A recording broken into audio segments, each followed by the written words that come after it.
की ललक पैदा हुई। डॉक्टर APJ अब्दुल कलाम विद्यार्थियों को पढ़ाने के लिए इतने उत्साहित रहते थे कि उन्हें जब भी अवसर मिलता था वे अध्यापन कार्य में लग जाते थे। ऐसी विभूतियों ने समाज के निर्माण में शिक्षकों के कार्य की महत्ता को रेखांकित किया है।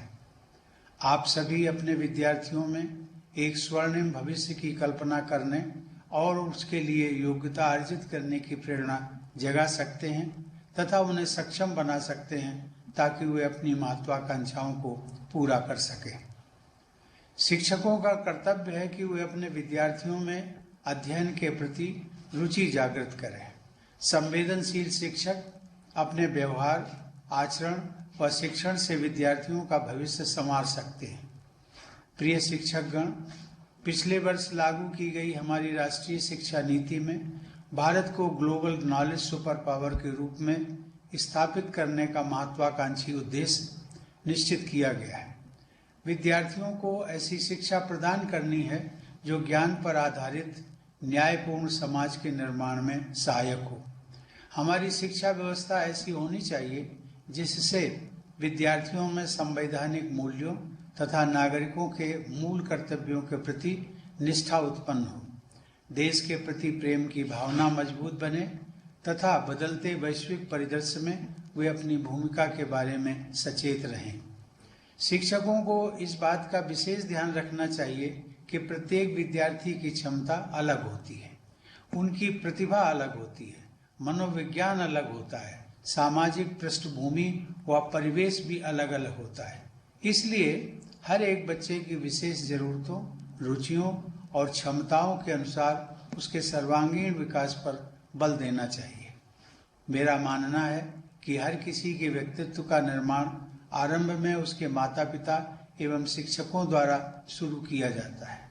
हमारी परंपरा में प्रत्येक व्यक्ति को सुयोग्य और प्रत्येक वस्तु को उपयोगी माना गया है, किसी को भी अयोग्य या अनुपयोगी नहीं माना गया है। संस्कृत में एक सुभाषित है, अमंत्रम अक्षरम नास्ति, नास्ति मूलम अनौषधम, अयोग्य पुरुषो नास्ति, योजकः तत्र दुर्लभः। अर्थात ऐसा कोई अक्षर नहीं है जिसके प्रयोग से सार्थक कथन अथवा मंत्र की रचना ना हो सके। ऐसी कोई वनस्पति नहीं है जिसका उपयोग औषधि के रूप में ना हो सके। ऐसा कोई व्यक्ति नहीं है जिसमें योग्यता ना हो, लेकिन इन सब का संयोजन करने वाले व्यक्ति ही दुर्लभ होते हैं। किसी भी समाज में निहित प्रतिभा के संयोजन की प्राथमिक जिम्मेदारी शिक्षकों की ही होती है। एक अच्छा शिक्षक व्यक्तित्व निर्माता है, समाज निर्माता है और राष्ट्र निर्माता भी है। हमारे देश में उत्कृष्ट शिक्षा व्यवस्था के उदाहरण उपलब्ध रहे हैं। लगभग 125 वर्ष पहले पश्चिम के विकसित देशों में शिक्षाविद विद्यार्थियों को शारीरिक दंड देने के विषय में वाद विवाद कर रहे थे तथा spare the rod and spoil the child की सोच को विश्व के प्रमुख शिक्षण संस्थानों द्वारा अपनाया गया था। उस समय गुरुदेव रविंद्रनाथ टैगोर द्वारा स्थापित विद्यालय शांति निकेतन में शारीरिक दंड सर्वथा वर्जित था। गुरुदेव मानते थे कि ऐसे दंड का विद्यार्थियों के कोमल मनोमस्तिष्क तथा व्यक्तित्व विकास पर प्रतिकूल प्रभाव पड़ता है। आज पूरा शिक्षा जगत इस मनोवैज्ञानिक तत्व को स्वीकार करता है। इस प्रकार भारतीय परंपरा के संवाहक गुरुदेव रविंद्रनाथ टैगोर की शिक्षा संबंधी सोच अत्यंत आधुनिक थी। हमें अपनी परंपरा में निहित आधुनिकता को अपनाना है। आपको यह सदैव ध्यान में रखना है कि भय पर आधारित शिक्षा के मुकाबले प्रेम पर आधारित शिक्षा अधिक कारगर सिद्ध होती है। देवियों और सज्जनों, पिछले लगभग 1.5 वर्ष से संपूर्ण विश्व कोरोना महामारी के कारण उत्पन्न हुए संकट से गुजर रहा है।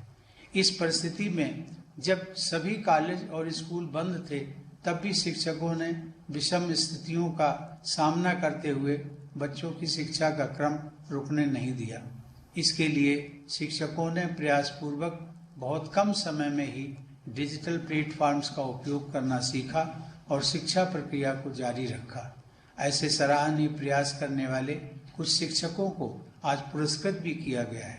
मुझे बताया गया है कि कुछ शिक्षकों ने अपनी मेहनत और लगन से स्कूलों में उल्लेखनीय बुनियादी सुविधाएं विकसित की हैं।